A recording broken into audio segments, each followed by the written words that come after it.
அவங்க கிராமத்துல ஒரு பெரிய சாபம் இருந்துச்சு. மாசம் மாசம் 13ஆம் தேதி ராத்திரி ஒரு குழந்தை மாயமா மறைஞ்சு போயிடும். குழந்தை மறையும் போது கிராமத்து சனங்க எல்லாம் ஒரு நிமிஷம் உறைஞ்சு போய் பொம்மை மாதிரி நிப்பாங்க. இதை யாராலையும் தடுக்க முடியல. கிராமத்து பெரியவங்க அந்த சாவி குறியீடோட பிறந்தவளால மட்டும்தான் இந்த சாபத்தை முடிவுக்கு கொண்டு வர முடியும்னு சொன்னாங்க. அது அராயாதான்.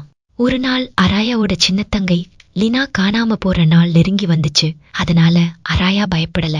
இந்த கிராம சாபத்துக்கு மூல காரணமே ஊருக்கு வெளியே இருக்கிற அந்த கருப்பு கோட்டை வாசல் தான். அதத்தான் தூங்கும் வாசல்னு சொல்றாங்கன்னு புரிஞ்சுக்கிட்டா.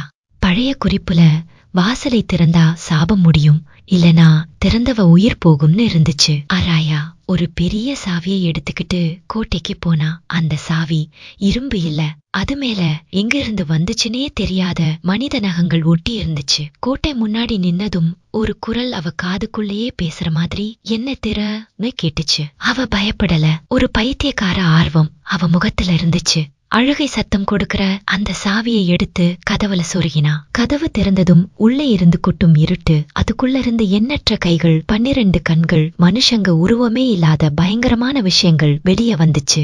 ஒரு குரல் எங்களை விடுதலை செய்ததற்கு நன்றின்னு சொன்னது.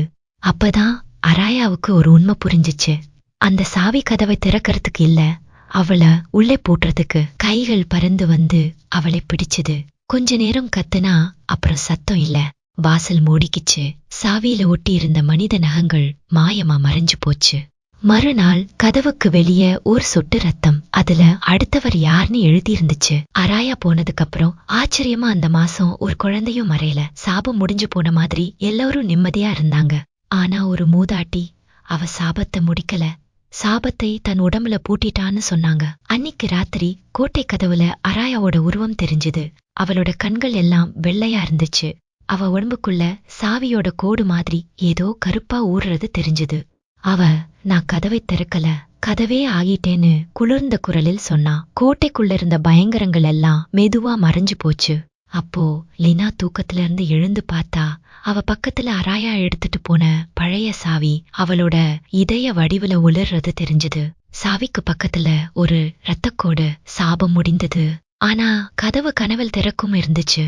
அதுக்கப்புறம் ஒவ்வொரு பௌர்ணமிக்கும் லீனா தூங்கும்போது ஒரு குரல் கேக்கும், தயாரா இரு லீனா, ஒரு நாள் நான் திரும்பி வருவேன். கட அராயாவோட தியாகம்தான் லீனாவை காப்பாத்திச்சு.